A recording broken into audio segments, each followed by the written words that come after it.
Can AI track your calories from taking a photo?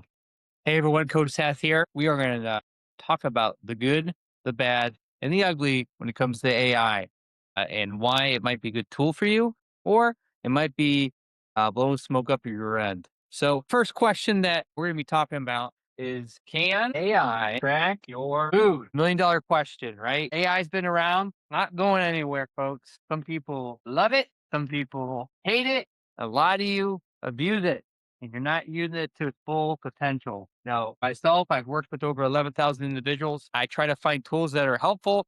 And today we're going to talk about the good and the bad and the ugly, about using AI to track your calories and what it can help you with. I've been using an app called SnapCal, which I'm going to share here on the screen so you can see a little bit of it and what it looks like. You get to it. Yeah. It works with an iPhone or an Android, so any smartphone, right? There's a free version. You take your photos, right? You can prompt it kind of what it is with a little bit more accuracy. You can even do voice notes. It's free forever, no credit cards or anything like that.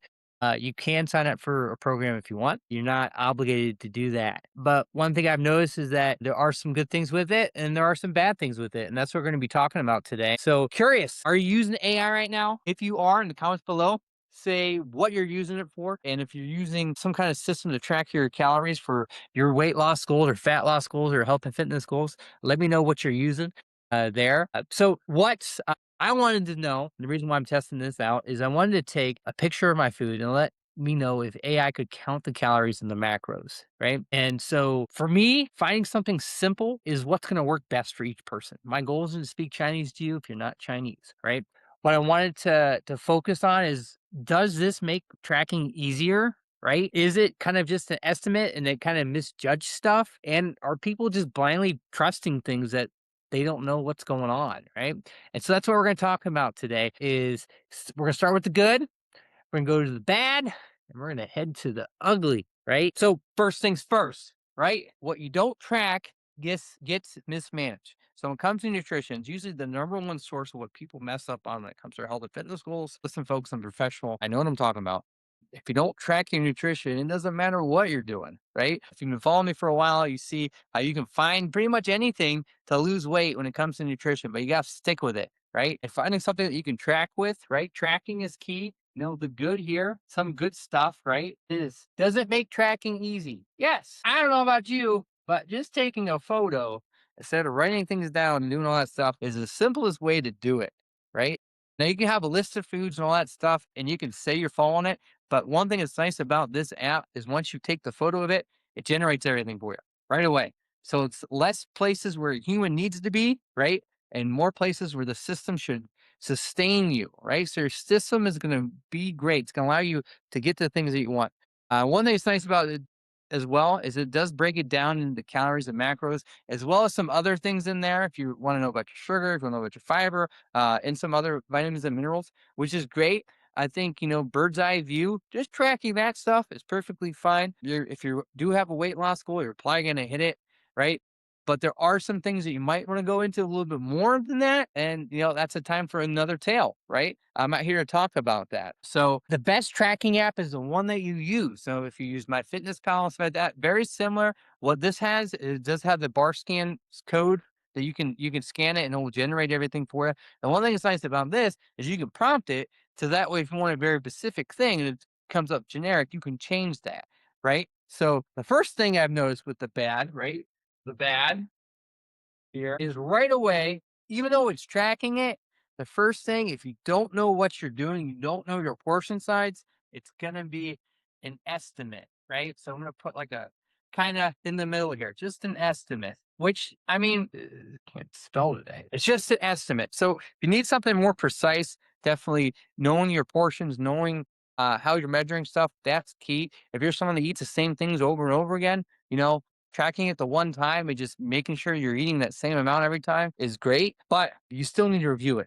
You still need to, find, one, thing being inaccurate isn't going to detail or derail your kind of results too much. But if it is consistent, it's going to skew things over. So if you're trying to get down to a specific weight for a specific reason, right? You want to be a little bit more precise, right? And so talking about the ugly here, right? is, let's say you're going out to eat, right? The uglies do a sad face here. Grr. Let's say you're going out to eat, right? You can't necessarily find a lot of things with it when you're whatever they're bringing out. You don't know what they're well, how they're actually cooking it, unless you see the people cooking it. So you're kind of blindly trusting these things is blind trust, right? That it's okay or is it not, right? So blind trust into a system, right? That it is getting good feedback, it is doing things, but like it says on every single time you prompt something, right? It can make mistakes and it will make mistakes. You know, the stupidest person you know is being told by AI that they're right. That should be a red flag, right?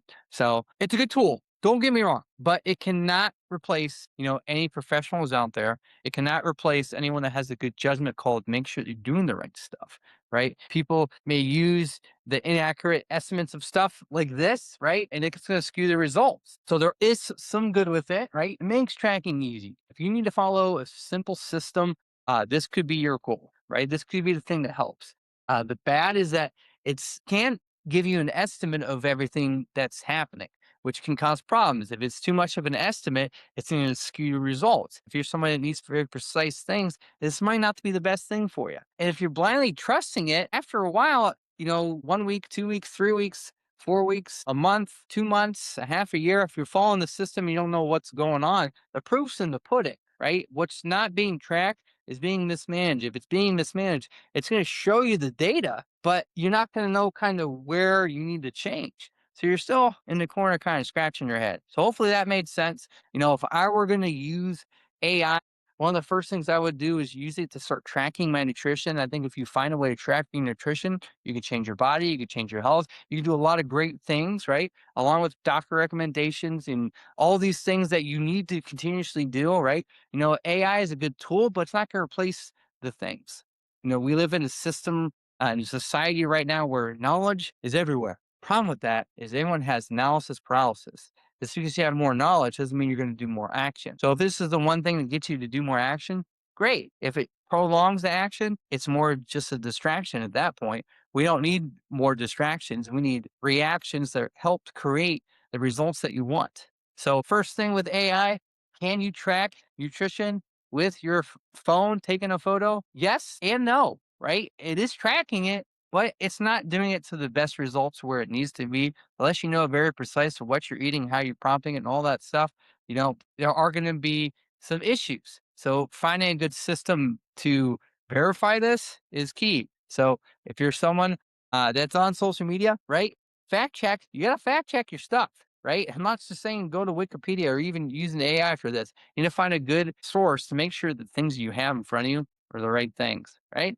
All right. Well, there you have it, folks. Hopefully, this is a tool that if you need to use it, I helped you make that decision. Or if this is the tool that you said, I don't need it, hopefully, I helped you make that decision as well. Make sure you follow along. I'm going to be doing a different video every week on this to hopefully help you become healthier.